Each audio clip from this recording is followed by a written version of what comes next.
ಆಯೋಜಿಸಿದಂಥ ಇಷ್ಟಲಿಂಗ ಮಹಾಪೂಜಾ ಹಾಗೂ ಧರ್ಮ ಸಂದೇಶದ ಕಾರ್ಯಕ್ರಮದ ಗೌರವ ಅಧ್ಯಕ್ಷರಾದ ಹಾರಕೋಡ್ ಹಿರೇಮಠದ ಶ್ರೀಗಳವರೇ, ಮಾರ್ಗದರ್ಶಕರಾದಂಥ ಮೇಕರ್ ಹಿರೇಮಠದ ಮತ್ತು ತ್ರಿಪ್ರಾಂತಕ ಗವಿಮಠದ ಶ್ರೀಗಳವರೇ, 4ನೇ ದಿನದ ಸಂದರ್ಭದಲ್ಲಿ ಉಪದೇಶಾಮೃತವನ್ನು ನೀಡಿದಂಥ ಅಂಬಾಜೋಗಾಯಿ ಮಠಾಧ್ಯಕ್ಷರಾದ ಶ್ರೀ ಷಟಸ್ಥಲ ಬ್ರಹ್ಮ ಶಂಭುಲಿಂಗ ಶಿವಾಚಾರ್ಯ ಸ್ವಾಮಿಗಳನ್ನು ಮೊದಲು ಮಾಡಿ ಪೂಜಾ ಯಜ್ಞದಲ್ಲಿ ಪಾಲ್ಗೊಂಡಿರುವ ಎಲ್ಲ ಮಠಗಳ ಶ್ರೀಗಳವರೇ, ನಗರದ ಎಲ್ಲ ಮಠಸ್ಥರೇ, ಬೆಂಗಳೂರಿನಿಂದ ಆಗಮಿಸಿದಂಥ ವಿಜಯವಾಣಿ ದಿನಪತ್ರಿಕೆಯ ಹಿರಿಯ ವರದಿಗಾರರಾದಂಥ ಶ್ರೀ ಪ್ರಶಾಂತ್ ರಿಪ್ಪನ್ಪೇಟೆಯವರೇ, ಶರನ್ನವರಾತ್ರಿ ದಸರಾ ಮಹೋತ್ಸವ ಸಮಿತಿಯ ಎಲ್ಲ ಪದಾಧಿಕಾರಿಗಳವರೇ, ಸುದ್ದಿ ಮಾಧ್ಯಮದ ಪ್ರತಿನಿಧಿಗಳವರೇ, ಪೂಜಾ ಕರ್ತೃಗಳವರೇ, ಪೂಜೆಯಲ್ಲಿ ಪಾಲ್ಗೊಂಡಿರುವ ಶ್ರದ್ಧಾವಂತ ಧರ್ಮಾಭಿಮಾನಿಗಳೇ, ತಾಯಂದಿರೇ ಮತ್ತು ಮಕ್ಕಳೇ, ಇತಿಹಾಸ ಪ್ರಸಿದ್ಧವಾದಂಥ ಬಸವ ಕಲ್ಯಾಣ ಕ್ಷೇತ್ರದಲ್ಲಿ ಶರನ್ನವರಾತ್ರಿ ಅಂಗವಾಗಿ ಇಂದಿಗೆ 4 ದಿನಗಳಿಂದ ಬ್ರಹ್ಮಾಪುರಿ ಜಗದ್ಗುರುಗಳ ಇಷ್ಟಲಿಂಗ ಮಹಾಪೂಜಾ ನಿಮ್ಮೆಲ್ಲರ ಸೇವಾ ಕೈಂಕರ್ಯದಲ್ಲಿ ಸಂಭ್ರಮದಿಂದ ಸಾಗಿಕೊಂಡು ಬರ್ತಾ ಇದೆ. ನಿನ್ನೆಗಿಂತಲೂ ಕೂಡ ಇನ್ನು 4ನೇ ದಿನದಲ್ಲಿ ಹೆಚ್ಚು ಭಕ್ತಾಭಿಮಾನಿಗಳು ಪಾಲ್ಗೊಂಡಿರುವುದನ್ನು ನೋಡಿದರೆ ನಿಮ್ಮೆಲ್ಲರಿರುವಂತಹ ಧರ್ಮ ಶ್ರದ್ಧೆ, ಬೀಜಗಳ ಮೇಲಿಟ್ಟಿರುವಂತಹ ಅಭಿಮಾನಕ್ಕೆ ಈ ಪೂಜಾ ಸಮಾರಂಭ ಸಾಕ್ಷಿಯಾಗಿದೆ ಅಂತೇಳಿ ಭಾವಿಸ್ತಾ ಇದೆ. ನಮಗೆಲ್ಲ ಗೊತ್ತಿರುವಂತೆ ಸಂಜೆ ನಡೆಯುವಂತಹ ಧರ್ಮ ಸಮಾರಂಭದಲ್ಲಿ ಬಹಳಷ್ಟು ಜನ ಮಠಾಧೀಶರು ಪಾಲ್ಗೊಂಡ್ರು. ಅವರೆಲ್ಲರಿಗೂ ಕೂಡ ಅವಕಾಶ ಸಿಗೋದಿಲ್ಲ. ಆ ಕಾರಣದಿಂದ ಪ್ರಾತಃ ಕಾಲದಲ್ಲಿ ನಡೆಯುವಂಥ ಈ ಪೂಜಾ ಕಾರ್ಯಕ್ರಮದಲ್ಲಿ ದಿನಕ್ಕೆ ಒಬ್ಬೊಬ್ಬ ಪಟ್ಟಾಧಿಕಾರಿಗಳು ಸಮಾರಂಭವನ್ನು ಉದ್ದೇಶಿಸಿ ನಮ್ಮೆಲ್ಲರಿಗೆ ಉಪದೇಶಾಮೃತವನ್ನು ನೀಡ್ತಾ ಬಂದಿದ್ದಾರೆ. ಇವತ್ತು 4ನೇ ದಿನ ಸಂದರ್ಭದಲ್ಲಿ ಅಂಬಾಜೋಗಾಯಿ ಸಂಸ್ಥಾನ ಹಿರೇಮಠದ ಶ್ರೀ ಷಟಸ್ಥಲ ಬ್ರಹ್ಮ ಶಂಭುಲಿಂಗ ಶಿವಾಚಾರ್ಯ ಸ್ವಾಮಿಗಳು ವೀರಶೈವ ಧರ್ಮ ಬಾಂಧವರಿಗೆ ಅಮೂಲ್ಯವಾದಂಥ ಮಾರ್ಗದರ್ಶನವನ್ನು ನೀಡಿದ್ದಾರೆ. ವೀರಶೈವನಾಗಿ ಹುಟ್ಟುವುದಂದ್ರೆ ಸಾಮಾನ್ಯ ಅಲ್ಲ. ಬಹುಜನ್ಮದ ಪುಣ್ಯದ ಫಲವಾಗಿ ವೀರಶೈವ ಧರ್ಮದಲ್ಲಿ ನಾವೆಲ್ಲ ಹುಟ್ಟಿ ಬಂದಿದೆ. ಕಾರಣ ಏನು ಅಂದ್ರೆ ಗುರು ಕೊಟ್ಟಿರುವಂತಹ ಇಷ್ಟಲಿಂಗವನ್ನು ಯಾವಾಗಲೂ ಎದೆ ಮೇಲೆ ಧರಿಸಿ ನಾವೇನು ಪೂಜೆ ಮಾಡ್ತೇವಲ್ಲ ಇಂಥ ಒಂದು ಅವಕಾಶ ಬೇರೆಯವರಿಗೆ ಅದು ಇಲ್ಲ. ನೀವು ಎಲ್ಲಿ ಹೋಗ್ತೀರಿ, ನಿಮ್ಮ ಜೊತೆಗೂಡಿ ಬರುವಂಥದ್ದು ಇಷ್ಟಲಿಂಗವೇ ಹೊರತು ಭೌತಿಕವಾದಂತಹ ಸಂಪತ್ತಾಗಲಿ ಅಥವಾ ಇನ್ನಾವುದೇ ಸಂಪನ್ಮೂಲವಾಗಲಿ ನಿಮ್ಮ ಜೊತೆಗೆ ಬರೋದಿಲ್ಲ. ಅದಕ್ಕಂತ ಶ್ರೇಷ್ಠವಾದಂಥ ಲಿಂಗವನ್ನು ಶ್ರೀಗುರು ನಿಮ್ಮೆಲ್ಲರ ಕೈಗೆ ಕೊಟ್ಟಿದ್ದಾನೆ. ಅರಿವು ಬರಲೆಂದು ಈ ಕುರುವನ್ನು ಕೊಟ್ಟಿದ್ದಾರೆ. ಈ ಕುರುವಿನ ಮೂಲಕ ಅರಿವನ್ನು ಪಡೆದು ಈ ಮಾನವ ಜೀವನವನ್ನು ಸಾರ್ಥಕಪಡಿಸಿಕೊಳ್ಬೇಕಾಗಿದೆ. ಶ್ರೀ ಜಗದ್ಗುರು ರೇಣುಕಾಚಾರ್ಯರು ಮಹಾಮುನಿ ಅಗಸ್ತ್ಯರಿಗೆ ಬೋಧ ಮಾಡುವಾಗ ಬಹಳ ಸ್ಪಷ್ಟವಾಗಿ ಹೇಳ್ತಾ ಇದ್ದಾರೆ, ಮನುಷ್ಯನ ಇಷ್ಟಾರ್ಥಗಳನ್ನು ಕೊಡುವಂಥ ಶಕ್ತಿ ಇಷ್ಟಲಿಂಗಕ್ಕಿರುವುದಷ್ಟೇ ಅಲ್ಲ, ಪೂರ್ವ ಜನ್ಮದಲ್ಲಿ ಏನಾದರೂ ಪಾಪ ತಾಪಗಳು ಮಾಡಿದ್ರೆ ಇಷ್ಟಲಿಂಗಾರ್ಚನೆಯಿಂದ ಅವೆಲ್ಲವೂ ಕೂಡ ನಾಶವಾಗಿ ಹೋಗ್ತಾ ಇದ್ದಾವೆ. ಶಿವಪೂಜಾ ಪರೋಭೂತ್ವ ಪೂರ್ವ ಕರ್ಮ ವಿವರ್ಜನೆ ಅನ್ನುವಂಥ ಮಾತನ್ನ ಅವರು ಹೇಳಿದ್ದಾರೆ. ಜಗದ್ಗುರು ರೇವಣಸಿದ್ಧರಿಂದ ಚಂದ್ರಮೌಳೇಶ್ವರ ಲಿಂಗ ರತ್ನಗರ್ಭ ಗಣಪತಿಯನ್ನ ಪಡೆದಂತ ಶಂಕರಾಚಾರ್ಯರು ಸೌಂದರ್ಯ ಲಹರಿಯಲ್ಲಿ ಒಂದು ಮಾತನ್ನ ಹೇಳ್ತಾರೆ, ಸಹಸ್ರಂ ವರ್ತಂತೆ ಜಗತಿ ವಿಬುಧ ಕ್ಷುದ್ರ ಫಲದ ನ ಮನ್ನೆ ಸ್ವಪ್ನೆ ವಾಸನಸರಣಂ ತತ್ಕೃತ ಫಲಂ ಹರಿ ಬ್ರಹ್ಮಾದೀನಾಂಪ್ಯ ನಿಕಟ ಭಾಜಾಮಸುಲಭ ಚಿರಂ ಯಾಚೆ ಶಂಭೋ ಶಿವತ್ವ ಪದಾಂಭೋಜ ಭಜನಂ ಅನ್ನುವಂಥ ಮಾತು ಹೇಳ್ತಾರೆ. ಇದರ ಅರ್ಥ ಇಷ್ಟೇ ಇದೆ, ಜಗತ್ತಿನಲ್ಲಿ ಸಾವಿರಾರು ದೇವಾನುದೇವತೆಗಳಿದ್ದಾರೆ. ಅವ್ರು ಇನ್ನೂ ಕಮ್ಮಿ ಹೇಳಿದರು. ದೇವಿ ಪುರಾಣದಲ್ಲಿ, ಭಾಗವತ ಪುರಾಣದಲ್ಲಿ 33 ಕೋಟಿ ದೇವಾನುದೇವತೆಗಳು ಅದಾರಂತೆ ನೀವೆಲ್ಲ ಓದಿದ್ದೀರಿ ಪುರಾಣದಲ್ಲಿ, ಪುಣ್ಯಕಥೆಗಳಲ್ಲಿ. ಅವ್ರು ಹೇಳ್ತಾರೆ, ಸಾವಿರಾರು ದೇವಾನುದೇವತೆಗಳದಾರು, ಅವರನ್ನು ನಾನು ಕನಸು ಮನಸ್ಸಿನಲ್ಲಿ ನೆನೆಯುವುದಿಲ್ಲ, ಅವರನ್ನು ನಾನು ಹಿಂಬಾಲಿಸಿ ಹೋಗುವುದಿಲ್ಲ ಅನ್ನುವಂಥ ಮಾತನ್ನ ಶಂಕರಾಚಾರ್ಯ ಸ್ಪಷ್ಟವಾಗಿ ಹೇಳ್ತಾ ಇದ್ದಾರೆ. ಹಾಗಾದರೆ ಈ ದೇವರನ್ನು ಅವರು ಬೆನ್ನು ಹತ್ತಿ ಹೋಗುವುದಿಲ್ಲ ಅನ್ನೋದಾದರೆ ಇನ್ನು ಯಾವ ದೇವರನ್ನ ನಂಬಿ ತಮ್ಮ ಜೀವನವನ್ನು ಸಾರ್ಥಕಪಡಿಸಿಕೊಂಡಿರಬೇಕು ಅನ್ನೋದನ್ನ ಅವರೇ ಹೇಳ್ತಾ ಇದ್ದಾರೆ. ವಿಷ್ಣು ಮತ್ತು ಬ್ರಹ್ಮ ಇವರಿಬ್ಬರು ವಾದ ವಿವಾದಕ್ಕೆ ಬಿದ್ದಾಗ, ನಾನು ದೊಡ್ಡವ ಅನ್ನುವಂಥ ವಾದ ವಿವಾದಕ್ಕೆ ಒಳಗಾದಂಥ ಸಂದರ್ಭದಲ್ಲಿ ಅವರಿಬ್ಬರ ಮಧ್ಯದಲ್ಲಿ ನಿರ್ಗುಣನಾದಂಥ, ನಿರವಯನಾದಂಥ, ನಿತ್ಯನಾದಂಥ, ಶುದ್ಧನಾದಂಥ, ಮುಕ್ತನಾದಂಥ ಪರಮಾತ್ಮ ಭೂಮಿಗೂ ಆಕಾಶಕ್ಕೂ ಏಕಾಕಾರವಾಗಿ ಲಿಂಗ ಸ್ವರೂಪದಲ್ಲಿ ನೆಲೆಗೊಂಡ.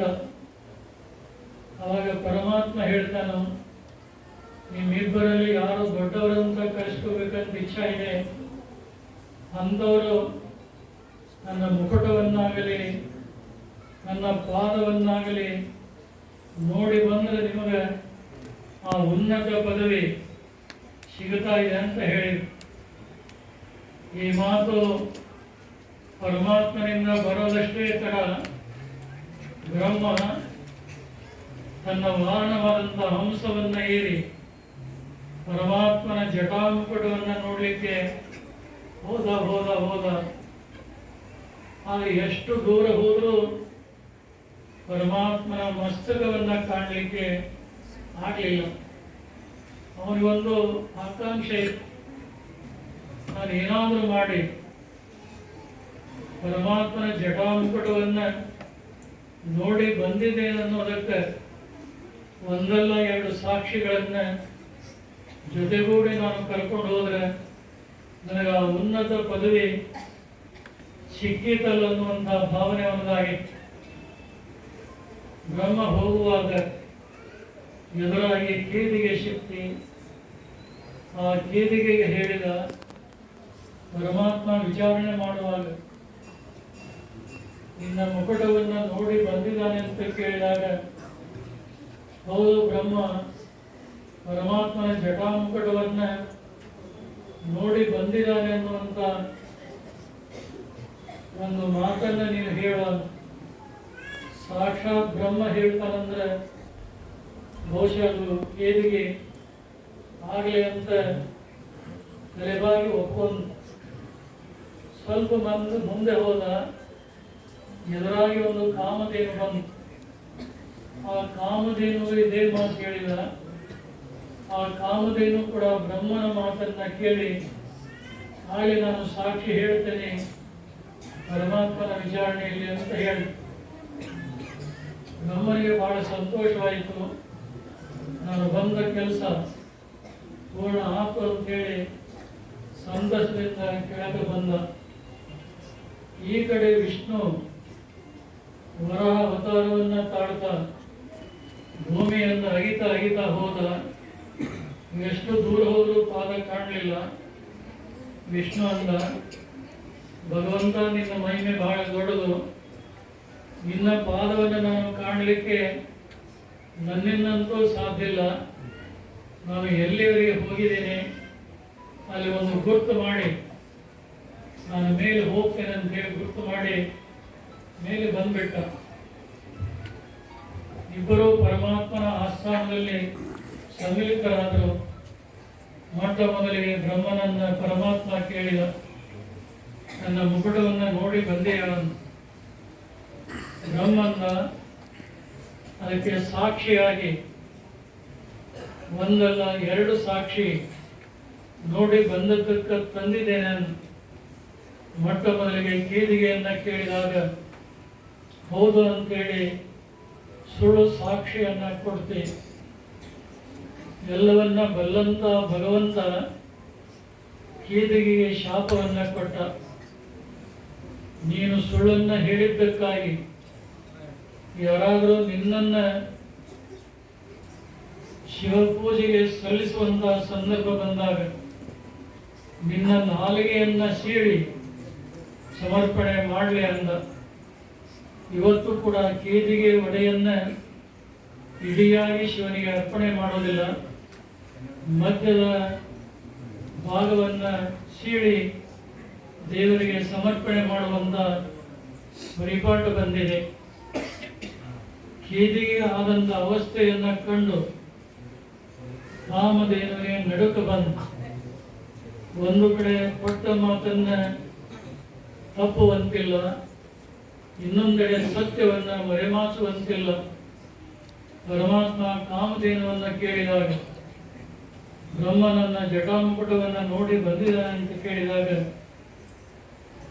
ಆ ಕಾಮಧೇನು ಹೇಳಿಸಿ ಮುಖದಿಂದ ಹೌದು ನೋಡಿ ಬಂದಿದ್ದಾನೆ ಅಂತ ಮುಖವನ್ನ ಅಲ್ಲಾಡಿಸಿ, ಆದರೆ ಹಿಂಬದಿಯ ಪೃಷ್ಠಭಾಗದಿಂದ ಬಾಲದಿಂದ ಸಂಜ್ಞೆಯನ್ನು ಮಾಡ್ತಿ ನೋಡಿ ಬಂದಿಲ್ಲ ಅಂತ. ಪರಮಾತ್ಮ ನಸುನಕ್ಕ ಯಾವ ಮುಖದಿಂದ ಸತ್ಯವನ್ನ ಹೇಳಬೇಕಾಗಿತ್ತು ಆ ಮುಖದಿಂದ ಸತ್ಯವನ್ನ ಹೇಳಲಾರದಕ್ಕೆ ಯಾರಾದರೂ ಭಕ್ತರು ಪೂಜೆ ಮಾಡಿದರೆ ಅದರಿಂದ ಯಾವುದೇ ಫಲ ಸಿಗದೇ ಇರಲಿ. ಯಾವ ಪೃಷ್ಠಭಾಗದಿಂದ ಧರ್ಮವನ್ನ ಎತ್ತಿ ಹಿಡಿದಿದೆಯಲ್ಲ ಆ ಪೃಷ್ಠಭಾಗವನ್ನು ಭಕ್ತರು ಪೂಜೆ ಮಾಡಿದರೆ ಅವರ ಇಷ್ಟಾರ್ಥಗಳು ಸಿದ್ಧಿ ಆಗಲಿ ಅಂತೇಳಿ ಆಶೀರ್ವಾದ ಮಾಡಿದ. ಇವತ್ತು ಹಿಂದೂಗಳೆಲ್ಲ ಅದರಲ್ಲಿಯೂ ಕೂಡ ವೀರಶೈವರು ಗೋವುಗಳನ್ನು ಪೂಜೆ ಮಾಡ್ತೇವೆ. ಅಂದ ಚಂದಕ್ಕಾಗಿ ಮುಖ ಕೊಂಬುಗಳನ್ನು ಪೂಜಿಸ್ತೇವೆ. ಆದರೆ ಹಿಂಬದಿಯ ಪೃಷ್ಠಭಾಗದಲ್ಲಿ ವಿಶೇಷವಾಗಿ ಪೂಜಾ ಮಾಡಿ ಗೋಮಾತೆಯ ಆಶೀರ್ವಾದವನ್ನು ಪಡೆಯುವಂಥ ಪರಿಪಾಠ ಇವತ್ತು ಕೂಡ ಇದೆ. ಇಷ್ಟೆಲ್ಲ ಸುಳ್ಳು ಸಾಕ್ಷಿ ತಂದಂಥ ಬ್ರಹ್ಮನಿಗೆ ಶಿವ ಹೇಳಿದ, ನಿನ್ನನ್ನು ಜಗತ್ತಿನಲ್ಲಿ ಯಾರು ಪೂಜೆ ಮಾಡದೇ ಇರಲಿ ಅಂತ ಶಾಪ ಕೊಟ್ಟ. ನೀವೆಲ್ಲ ಕಡೆ ಶಿವ ದೇವಾಲಯ ನೋಡ್ತೀರಿ, ವಿಷ್ಣು ದೇವಾಲಯ ನೋಡ್ತೀರಿ, ಆದರೆ ಬ್ರಹ್ಮ ದೇವಾಲಯ ಬಹಳಷ್ಟು ಕಡಿಮೆ ಇಲ್ಲವೇ ಇಲ್ಲ. ಊರ ಹೊರಗಡೆ ಅಗಸಿ ಬಾಗಿಲಿನಲ್ಲಿ ಬ್ರಹ್ಮ ಕಲ್ಲು ಅಂತ ನೆಟ್ಟಿರ್ತಾರೆ. ಊರಿಂದ ಯಾರಿಗಾದ್ರೂ ಆಚೆಗೆ ಹೋಗುವಾಗ, ಹೊರಗಿಂದ ಊರೊಳಗೆ ಪ್ರವೇಶ ಮಾಡುವಾಗ ಆ ಬ್ರಹ್ಮ ಕಲ್ಲಿಗೆ ಕಾಯಿ ಹೊಡೆದು ಪ್ರವೇಶ ಮಾಡುವಂಥ ಹೋಗುವಂಥ ಪರಿಪಾಠ ಇವತ್ತು ಕೂಡ ಇದೆ.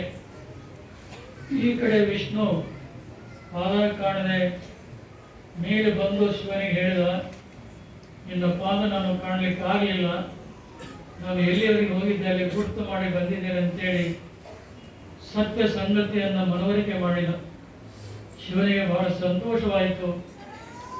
ನನ್ನಂತೆ ನೀನು ಜಗತ್ತಿನಲ್ಲಿ ಪೂಜ್ಯಗಳು ಮತ್ತು ನೀನು ಹೋಗಿ ಏನು ಗುರುತು ಮಾಡಿ ಬಂದೆಯಲ್ಲ, ಆ ಗುರುತು ವೀರ ಮಹೇಶ್ವರ ಜಂಗಮರ ಕಾಲಲ್ಲಿ ಜಂಗಾಗಿ ಪರಿಣಮಿಸಲಿ. ಅದು ಭಕ್ತರಿಗೆ ಒಂದು ಒಳ್ಳೆಯ ಸಂದೇಶವನ್ನು ಕೊಟ್ಟು ಜಾಗೃತಿಯನ್ನು ಉಂಟು ಮಾಡುವಂಥ ಸಂಕೇತ ಆಗಲಿ ಅಂತೇಳಿ ಆಶೀರ್ವಾದ ಮಾಡಿದ. ಇವತ್ತು ಉತ್ತರ ಕರ್ನಾಟಕದ ಈ ಭಾಗದಲ್ಲಿ, ಕಲ್ಯಾಣ ಕರ್ನಾಟಕದ ಈ ಭಾಗದಲ್ಲಿ ವೀರ ಮಹೇಶ್ವರ ಜಂಗಮರು ಭಕ್ತರ ಮನೆ ಮನೆಗೆ ಹೋದಾಗ, ಭಿಕ್ಷಾಟನೆಗಾಗಿ ಹೋದಾಗ ಬಲಗಾಲಲ್ಲಿ ಜಂಗನ್ನ ಕಟ್ಟಿ ಭಕ್ತರ ಮನೆಗೆ ಬರುವಂಥ ಪರಿಪಾಠ ಇವತ್ತು ಕೂಡ ಇದೆ. ಅವರ ಮನೆಯ ಆಚಾರ ವಿಚಾರಗಳನ್ನು ವಿಚಾರ ಮಾಡಿ ಅವರಿಗೆ ಧರ್ಮೋಪದೇಶವನ್ನು ನೀಡಿ ಸನ್ಮಾರ್ಗಕ್ಕೆ ತರುವುದು ಆ ಜಂಗಮರ ಕರ್ತವ್ಯ. ಮತ್ತು ಅದಕ್ಕೆ ಕೃತಜ್ಞತೆಯಿಂದ ಆ ಭಕ್ತರು ಕೊಟ್ಟಂಥ ದವಸ ಧಾನ್ಯ ಪಡಿ ಪದಾರ್ಥಗಳನ್ನು ತಂದು ಭಕ್ತರಿಗೆ ಅನ್ನದಾಸೋಹ ಮಾಡುವಂಥ ಕಾಯಕ ಹಿಂದಿನಿಂದ ಹಿಡಿದು ಇವತ್ತಿನವರೆಗೆ ಆ ಜಂಗಮ ಮಾಡಿಕೊಂಡು ಬರ್ತಾ ಇರೋದನ್ನು ನೋಡ್ತಾ ಇದ್ದೀರಿ. ಜಗಜ್ಯೋತಿ ಬಸವೇಶ್ವರರು ಜಂಗಮನಂದರೆ ಪಂಚಪ್ರಾಣ. ಕಾಶ್ಮೀರದಿಂದ ಜಂಗಮರನ್ನ ಕರೆತಂದ ಅಂತೇಳಿ ಬಸವಣ್ಣನವರ ಚರಿತ್ರೆಯಲ್ಲಿ ಬರ್ತಾ ಇತ್ತು. ಅಂದರೆ ಜಂಗಮ ಪ್ರೇಮಿ, ಪರಮಾತ್ಮನ ಸಾಕಾರ ರೂಪ ಗುರು ಮತ್ತು ಜಂಗಮ. ಗುರು ಮತ್ತು ಜಂಗಮ ಇವರಲ್ಲಿ ಭೇದ ಭಾವನೆ ಇಲ್ಲ ಅನ್ನುವಂಥ ಮಾತನ್ನ ಜಗದ್ಗುರು ರೇಣುಕಾಚಾರ್ಯರು ಸಿದ್ಧಾಂತ ಶಿಖಾಮಣಿಯಲ್ಲಿ ಹೇಳ್ತಾ ಇದ್ದಾರೆ. ಅಂತ ಯಾವ ಮಹತ್ವಪೂರ್ಣವಾದಂಥ ವಿಷ್ಣು ಮತ್ತು ಬ್ರಹ್ಮರಿಗೆ ಪಾದ ಮತ್ತು ಮುಕುಟ ನಿಲುಕಲಾರದೆ ಇರುವಂಥ ಪರಮಾತ್ಮ ಏನದಾನು, ಭಕ್ತರ ಭಕ್ತಿಯನ್ನು ಮೆಚ್ಚಿ ಕರದಲ್ಲಿ ಕರದಿಷ್ಟಲಿಂಗವಾಗಿ ವೀರಶೈವರ ಕೈಯಲ್ಲಿ ಬಂದು ಪೂಜೆ ಕೊಡ್ತಾ ಇದ್ದಾನೆ. ಬಹುಶಃ ಇದು ಗುರುವಿನಿಂದ ನಮ್ಮ ಕೈಗೆ ಇದು ಬಂದಿದೆ, ಹೊರಗಿನಿಂದ ಬಂದದ್ದಲ್ಲ. ನಿಮ್ಮಲ್ಲೇ ಇರುವಂತಹ ಪಶ್ಚಿಮ ಶಿಖಾಚಕ್ರದಲ್ಲಿರುವಂತಹ ಚಿತ್ಶಕ್ತಿಯನ್ನು ಆ ಲಿಂಗದಲ್ಲಿ ಅಡಕಗೊಳಿಸಿ ಇನ್ನು ಇದರ ನಿಜವಾದಂತಹ ಸ್ವರೂಪ, ಇದನ್ನು ಪೂಜೆ ಮಾಡುವುದರ ಮೂಲಕ ನೀವು ಆತ್ಮ ಸಾಕ್ಷಾತ್ಕಾರವನ್ನು ಪಡ್ಕೊಂಡು ಲಿಂಗವನ್ನೇ ಮುಟ್ಟಿ ಲಿಂಗವೇ ತಾನಾಗಿ ಪರಿಪಾಲಿಸಿ ಜೀವನ ಸಾರ್ಥಕಪಡಿಸಿಕೊಳ್ಳುವಂತೇಳಿ ಅಂತ ಶ್ರೇಷ್ಠವಾದಂಥ ಲಿಂಗವನ್ನು ಕೊಟ್ಟಿದ್ದಾರೆ. ವೀರಶೈವ ಲಿಂಗಾಯತ ಸಮಾಜ ಬಾಂಧವರು ಆ ಪರಮಾತ್ಮ ಗುರುವಾಗಿರುವಂತಹ ಇಷ್ಟಲಿಂಗವನ್ನು ಯಾವಾಗಲೂ ಧರಿಸಿ ಒಂದು 5 ನಿಮಿಷ ಪೂಜೆ ಮಾಡಿದರೆ ಬಹಳ ಹೊತ್ತಿನಿಂದ ಪೂಜೆ ಮಾಡಿದಂಥ ಪೂಜೆಗೆ ಸಮಾನವಾದಂಥ ಫಲವನ್ನು ನಾವೆಲ್ಲ ಪಡಿತಾ ಇದ್ದೀರಿ. ನಿಮ್ಮೆಲ್ಲರ ಪೂರ್ವಾಜಿತದ ಪುಣ್ಯದ ಫಲವು ಜಗದ್ಯೋತಿ ಬಸವೇಶ್ವರರೇ ಭಕ್ತಿಯ ಹಡದೆಯನ್ನು ಹಾಸಿ ಇಂಥ ಒಂದು ಅದ್ಭುತವಾದಂಥ ಕಾರ್ಯ ನಡಿಬೇಕು. ಈ ಕ್ರಾಂತಿಯ ನಾಡು ಶಾಂತಿಯ ನಾಡಾಗಬೇಕು ಅಂತೇಳಿ ಸಂಕಲ್ಪ ಇಚ್ಛೆ ಇತ್ತು. ಇದು ಶರಣರಾತ್ರಿಯ ಮೂಲಕ ಸಾಕಾರಗೊಳ್ತಾ ಇರುವಂಥದ್ದು ಭಕ್ತರಿಗಷ್ಟೇ ಅಲ್ಲ, ರಂಭಾಪುರಿ ಜನಗಳಿಗೂ ಕೂಡ ಅತ್ಯಂತ ಸಂತೋಷ ಅನಿಸ್ತಾ ಇದೆ. ಬಸವ ಕಲ್ಯಾಣ ನಗರವನ್ನು ರಂಭಾಪುರಿ ಪೀಠದ ತವರು ಮನೆ ಮಾಡಿಕೊಳ್ಬೇಕನ್ನುವಂಥ ಅಪೇಕ್ಷೆ ನಮಗಿದೆ. ಒಬ್ಬ ಹೆಣ್ಣು ಮಗಳು ಎಷ್ಟೇ ಸಿರಿ ಸಂಪತ್ತಿನಲ್ಲಿ ಬಾಳಿ ಬದುಕ್ತಾ ಇದ್ರು, ತವರು ಮನೆಗೆ ಬಂದಾಗ ಪಡುವಂಥ ಸಂತೋಷ ಬೇರೆ ಎಲ್ಲಿಯೂ ಕೂಡ ಪಡೀಲಿಕ್ಕೆ ಸಾಧ್ಯ ಇಲ್ಲ. ಅದರಂತೆಯೇ ಈ ಬಸವ ಕಲ್ಯಾಣ ನಗರ ರಂಭಾಪುರಿ ಧರ್ಮ ಪೀಠದ ತವರು ಮನೆ ಅಂತೇಳಿ ಇವತ್ತು ಭಾವಿಸಿ ನಮ್ಮೆಲ್ಲರಿಗೆ ಇದು ಕೇವಲ 4ನೇ ದಿನದ ಪೂಜಾ ಸಮಾರಂಭ. ದಿನದಿಂದ ದಿನಕ್ಕೆ ಭಕ್ತರ ಸಂಖ್ಯೆ ಹೆಚ್ಚಾಗ್ತಾ ಇದೆ. ಸಂಜೆ ನಡೆಯುವಂಥ ದಸರಾ ಧರ್ಮ ಸಮ್ಮೇಳನದಲ್ಲಿ ಕೂಡ ಅತ್ಯಧಿಕವಾಗಿ ಭಕ್ತರು ಪಾಲ್ಗೊಂಡು ಮನೆಯವರಿಗೆ ಇದ್ದು ವೀಕ್ಷಣೆಯನ್ನು ಮಾಡಿದ ಸಮಿತಿಯವರ ಶ್ರಮ ಸಾರ್ಥಕಗೊಳ್ತಾ ಇದೆ ಅನ್ನುವಂಥ ಸೂಚನೆಯನ್ನು ಕೊಡ್ತಾ, ಇವತ್ತಿನ ದಿನ ಕಲಬುರಗಿಯ ಶ್ರೀಮತಿ ಅಮರಾವತಿ ಹಿರೇಮಠ ಅವರಿಗೆ ಸಾಹಿತ್ಯ ಶ್ರೀ ಅನ್ನುವಂಥ ಒಂದು ಪ್ರಶಸ್ತಿಯನ್ನು, ಈ ಮಹಿಳೆಯರೇ ಹಬ್ಬ, ಇದು ನವರಾತ್ರಿ ಹಬ್ಬ, ಅಂಥ ಸಂದರ್ಭದಲ್ಲಿ ಸಾಹಿತ್ಯ ಚಿಂತಕರು, ವಚನಕಾರರು, ಸಾಹಿತ್ಯ ಬರಹಗಾರರಂತ ಅವರನ್ನು ಗುರುತಿಸಿ ದಸರಾ ಮಹೋತ್ಸವ ಸಮಿತಿಯವರು ಆ ಸಾಹಿತ್ಯ ಶ್ರೀ ಪ್ರಶಸ್ತಿಯನ್ನು ಜಗತ್ತುಗಳ ಮೂಲಕ ಅವರಿಗೆ ಕೊಡಿಸುವಂಥ ಕಾರ್ಯ ಮಾಡ್ತಾ ಇದ್ದಾರೆ. ಇವತ್ತು ಬಾಗಲಕೋಟೆಯ ಪರಿಶ್ರಮ ವಾರ್ತೆಯ ಸಂಪಾದಕರಾದ ವೀರೇಶ್ ಹಿರೇಮಠ ಅವರು ಪ್ರತಿ ವರ್ಷ ದಸರಾ ಎಲ್ಲಿ ನಡೀತಾ ಇದೆ ಅಲ್ಲಿ ಪರಿಶ್ರಮ ವಾರ್ತೆ ವಿಶೇಷ ಸಂಚಿಕೆಯನ್ನು ಸ್ವತಃ ತಮ್ಮ ಖರ್ಚಿನಲ್ಲಿ ಮುದ್ರಣ ಮಾಡಿ ಅದನ್ನು ಪ್ರಕಾಶನ ಮಾಡ್ತಾರೆ. ಬಹುಶಃ ಅಂತ ಪರಿಶ್ರಮ ವಾರ್ತೆಯ ನವರಾತ್ರಿ ವಿಶೇಷ ಸಂಚಿಕೆ ಇವತ್ತು ಸಂಜೆ ಸಮಾರಂಭದಲ್ಲಿ ಬಿಡುಗಡೆಗೊಳ್ತಾ ಇದೆ. ಮತ್ತು ಇವತ್ತಿನ ಈ ಸಮಾರಂಭದಲ್ಲಿ ಪ್ರಖ್ಯಾತ ಸಾಹಿತಿಗಳಾದಂಥ, ವಾಗ್ಮಿಗಳಾದಂಥ ತುಮಕೂರು ವಿಶ್ವವಿದ್ಯಾನಿಲಯದ ನಿವೃತ್ತ ಪ್ರಾಧ್ಯಾಪಕಿ ಶ್ರೀಮತಿ ಡಾಕ್ಟರ್ ಮೀನಾಕ್ಷಿ ಗಂಡ್ರಿಮಠರವರ ಅತ್ಯುತ್ತಮವಾದಂಥ ಉಪನ್ಯಾಸ ಇದೆ. ಸಂಸ್ಕಾರ ಮತ್ತು ಸಂಸ್ಕೃತಿ, ನಮ್ಮ ಅಳಿವು ಮತ್ತು ಉಳಿವಿಗೆ ಅದರಿಂದ ಏನು ಪ್ರಯೋಜನ ಆಗ್ತಾ ಇದೆ ಅನ್ನೋದ್ರ ಬಗ್ಗೆ ಅವರು ತಮ್ಮ ಮಾತುಗಳನ್ನು ಮಾತಾಡ್ತಾ ಇದ್ದಾರೆ. ಮತ್ತು ಇವತ್ತಿನ ಸಮಾರಂಭದಲ್ಲಿ ಈಗಾಗಲೇ ನಾವು ಹೇಳಿದಂತೆ ವಿಜಯವಾಣಿ ದಿನಪತ್ರಿಕೆಯ ಹಿರಿಯ ವರದಿಗಾರರಾದಂಥ ಪ್ರಶಾಂತ್ ರಿಪ್ಪನ್ಪೇಟೆ ಅವರು ಈ ಪೂಜಾ ಸಮಾರಂಭದಲ್ಲಿ ಪಾಲ್ಗೊಂಡಿದ್ದಾರೆ. ಬಹುಶಃ ಹಿಂದೆ ಅವರದೇ ಆದಂಥ ದಿಗ್ವಿಜಯ ಟಿವಿ ಚಾನೆಲ್ ಇದ್ದಾಗ ಈ ಕನ್ನಡ ನಾಡಿನ ಅನೇಕ ಮಠಮಾನ್ಯಗಳ ಪ್ರಸಿದ್ಧ ದೇವಾಲಯಗಳ ಒಂದು ವಿಚಾರಗಳನ್ನು ಅದರಲ್ಲಿ ಚಿತ್ರೀಕರಿಸಿ ದಿಗ್ವಿಜಯದಲ್ಲಿ ಪ್ರಸಾರ ಮಾಡ್ತಾ ಇತ್ತು. ಆದರೆ ಅದು ಬೇರೆಯವರಿಗೆ ವರ್ಗಾವಣೆಯ ನಂತರದಲ್ಲಿ ಇವತ್ತು ವಿಜಯವಾಣಿ ದಿನಪತ್ರಿಕೆ ಕರ್ನಾಟಕದ ನಂಬರ್ 1 ಪತ್ರಿಕೆಯಾಗಿ ಕಾರ್ಯ ಮಾಡ್ತಾ ಇದೆ. ಆ ಪತ್ರಿಕೆಯಲ್ಲಿ ಭಾರತೀಯ ಉತ್ಕೃಷ್ಟ ಸಂಸ್ಕೃತಿ ಪ್ರಸಾರಪಡಿಸುವಂಥ ವೀರಶೈವ ಧರ್ಮ ಸಂಸ್ಕೃತಿಯ ಧಾರ್ಮಿಕ ಮತ್ತು ಸಾಮಾಜಿಕ ಮೌಲ್ಯಗಳನ್ನು ಹೆಚ್ಚು ಯಾವುದಾದ್ರೂ ಒಂದು ಪತ್ರಿಕೆ ಪ್ರಸಾರ ಪಡಿಸ್ತಾ ಇದೆ ಅಂದರೆ ಅದು ವಿಜಯವಾಣಿ ಅನ್ನುವಂಥದ್ದು ನಮಗೆಲ್ಲ ಗೊತ್ತಿದೆ.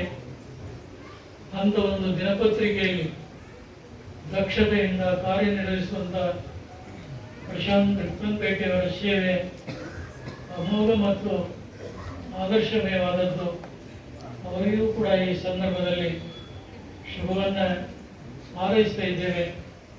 ಈಗಾಗಲೇ ಬೇಗ ರಾಜೇಶ್ವರ ಶಿವಾಚಾರ್ಯ ಸ್ವಾಮಿಗಳು ಸಮಯ ಸೂಚನೆಯನ್ನು ಕೊಟ್ಟಿದ್ದಾರೆ. ತೀರ್ಥ ದಿನ ಇಲ್ಲೇ ಕೊಡ್ತಿದ್ವಿ. ಕೆಲವು ಜನರು ತೀರ್ಥ ತಗೊಳ್ಳಿಕ್ಕೆ ಬರೋದಿಲ್ಲ.